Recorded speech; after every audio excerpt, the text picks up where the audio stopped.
All right. This is your man, Sir-Earl, coming to you with another It's My World 1 podcast. Today is Sunday, June 21st, and it is Father's Day. I want to start out by saying that congratulations, we're starting to open back up this country. And of course, we have a couple of dumbasses that go out thinking that because they open up on Wednesday, all the corona left on Tuesday. And now the cases are starting to spike back up, which means they will wind up shutting your dumb ass down again. So, we still are under those advisories. It's still advised if that's what's going to prevent it, the wearing the mask, that's what we do. But, you let idiots out and they just start to think that there's nothing wrong and they can go about their day as usual. And now we're starting to have more spikes in these cases. So still do your due diligence. Still be careful. Still understand that we're not through this pandemic thing.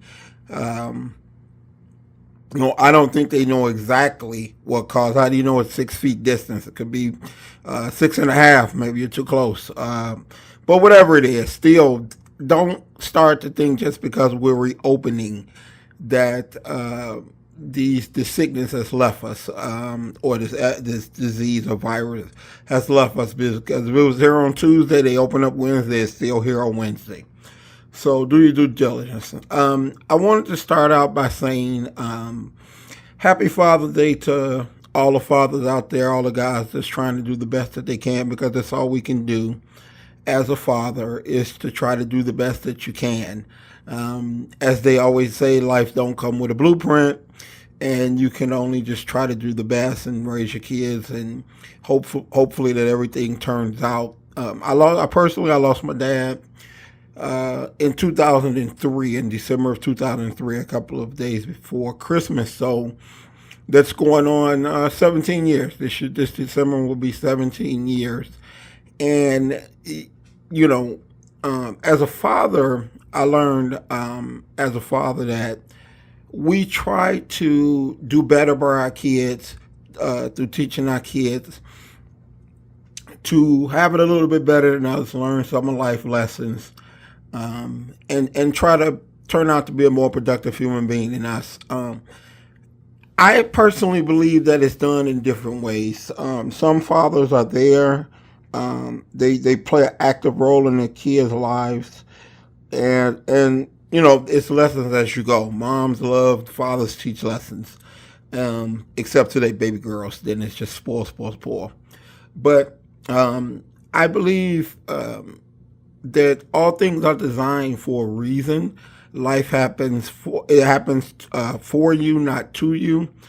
I believe my most greatest lessons about being a father or being a man was due to the lack of my father not being there. I don't recall, and I asked my mom to see if maybe it's just my memory of one single thing or one single day that my dad has ever done for me. And even with that, I still love him and respect him. But through those lessons, I learned what I did not want to become, how I did not want my kids to feel, particularly my son. I did not want them to ever feel they're at a sporting event and they're just hoping that the dad show up and he doesn't. They have a birthday. They're hoping that the dad comes pulling up with some gifts and give them a big hug and twirl them around and tell them they love them and happy birthday, which is the things that I used to wish for, but they don't. They're, for whatever reason, off doing whatever it is that they're doing. And for a long time in my life, by my father not being present, I carried a lot of anger and a lot of animosity towards that particular thing. And fortunately, I was able to spend a little time with him a couple of years before he passed. And although those words were never said, as far as, how you treated me, this is how I felt. And I'm quite sure I'm not the only one to have ever gone through that. Although those words were never said, it did allow me to see and get to know a person that I think they just did the best that they could. I don't think his father was around to teach him how to be that man, and then maybe he didn't know. Um, so once again, I think we just try to do the best that we can. And I think the time I spent with him before he passed, I was actually with him on the day that he passed. I was probably the last person to talk to him and see him alive in the hospital, because a couple of hours after I left his bedside, he passed away. So I'm positive no one else saw him. I was the last one. Seeing that and going through that, you would think it doesn't affect you emotionally. I always thought that no matter what happened to him, it would never affect me emotionally, because the feelings of love and caring was not there from my end. But when he passed, it did. And it started to teach me the lesson of what I did not want to become, how I did not want my kids to feel. And although, I have older kids, and they have their feelings, and they have their draw a story on what they do and what they don't like, who I am and who I am not am, what they would like for me and what they don't. I feel at the time I did the best that I could. I go to sleep at night. I sleep very well. I don't hold my head down with guilt that I shoulda, woulda, coulda. I did the best that I could. I was a very young father. I mean, I became a father at the age of 14. And what do you really know about being a parent at the age of 14? So in not using that as some form of excuse, there were times that, parts of me was given as a father that they were too young to understand.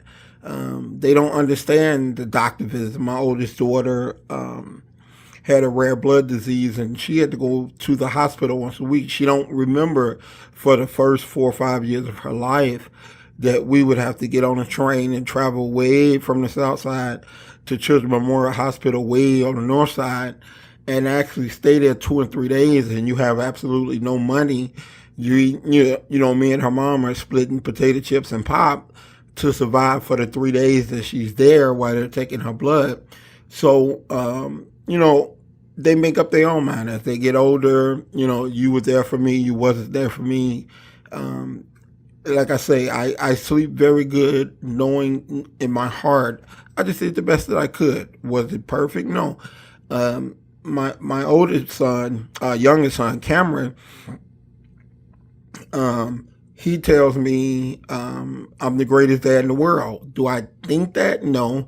I think there's so many mistakes that if I could do it over, hopefully my life would be in another position. I wouldn't call them mistakes, but there's a lot of things that I feel I specifically worked more than I was there, but never missed a sporting event. Always been there for all the major things, graduations, birthdays, everything that he ever did. I was always there because that was a promise that I made to myself, because I know how it feels for that father, that person that you want to be there, to not be there. So I had promised myself that, and I did it with my older kids too.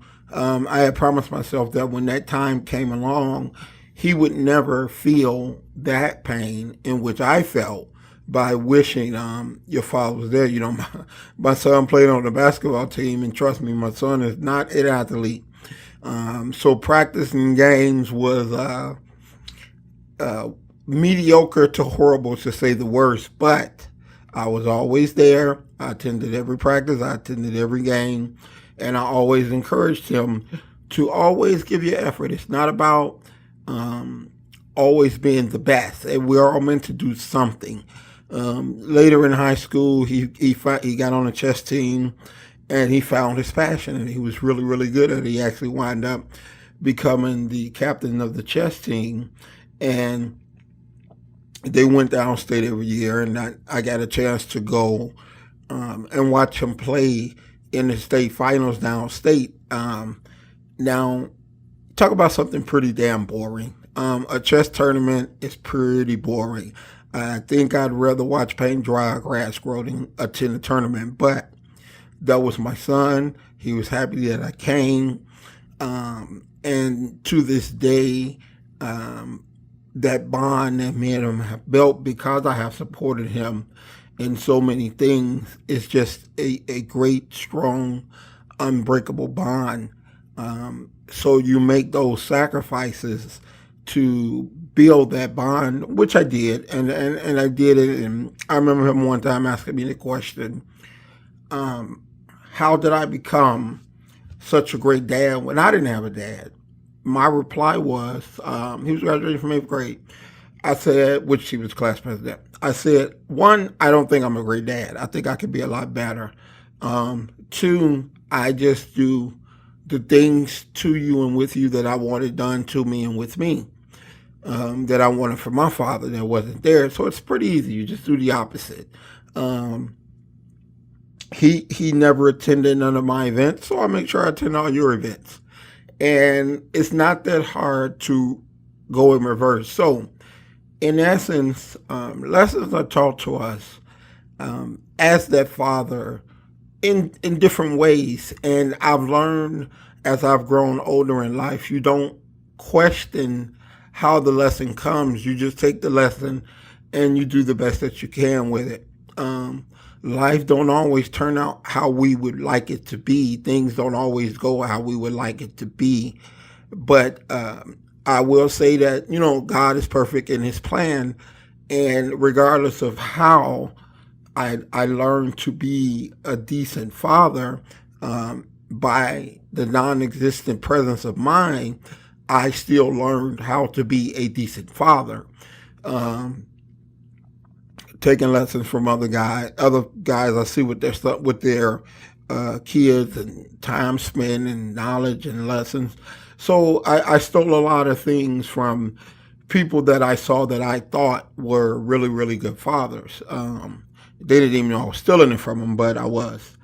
And, so I try to talk to anyone who feels some kind of way towards a parent. Today just happened to be Father's Day, so we're focusing on that. Very rarely that a mom will run out on you or not be there for you, but it does happen. But today we're focusing on the father standpoint because it's something that I know all too well. My mom always been there supporting me. It's not always how you think you want it, but it's the best what they can do. So I'll tell anybody that has these feelings or whatever towards their parent, father specifically, you need to understand you don't grow until you get beyond that hurt. So whether it's talking to them, whether it's letting them know how you feel, whether it's determining in your mind that you will not become the person that hurt you that way, whatever it is, we're put on this earth to break vicious cycles. So the cycle of poverty, the cycle of single moms raising you, all those things. I take pride in trying to break those vicious cycles, because if not you, then who? If you don't do it, who's going to do it?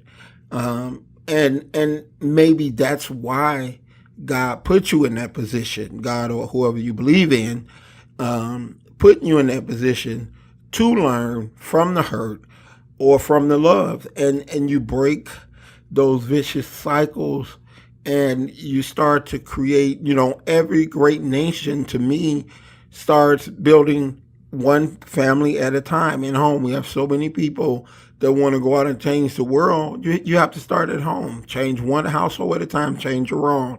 That'll change their bloodline generation, and they'll raise kids or grandkids, and their attitude will be implemented by what you have taught them, and we will start to see a change. I may not be around to see it.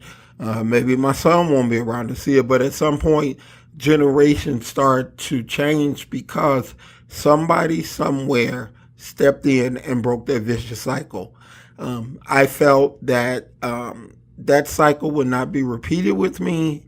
I'm going to do my best. I'm going to do the best that I can in terms of teaching my son how to be a man, in terms of teaching my son not to have limited mindset or negative mindset, how to treat someone that you love, specifically your woman.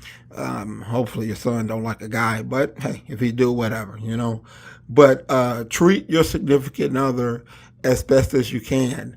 Don't make excuses in your life. So try to break that cycle, and you try to teach them a better way. That's what I believe is meant by giving your kids better than what you had, not better PlayStations or Xbox or shoes or TVs or different things like that. Raise them to be better men and women, and we'll start to see a better population, and not what the direction that I see things are going on with the youth of today. So, let's start it one at a time. Let's start it with love. Let's start it with breaking cycles, and really bringing them up to respect and love each other, as well as authority and adults and things like that, because we're not going to make it the route that we're going. Trust me. Kids nowadays are just a different breed.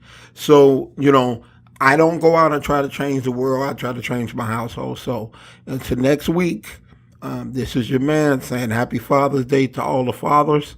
And until next week, this is your man. I'm out. Peace.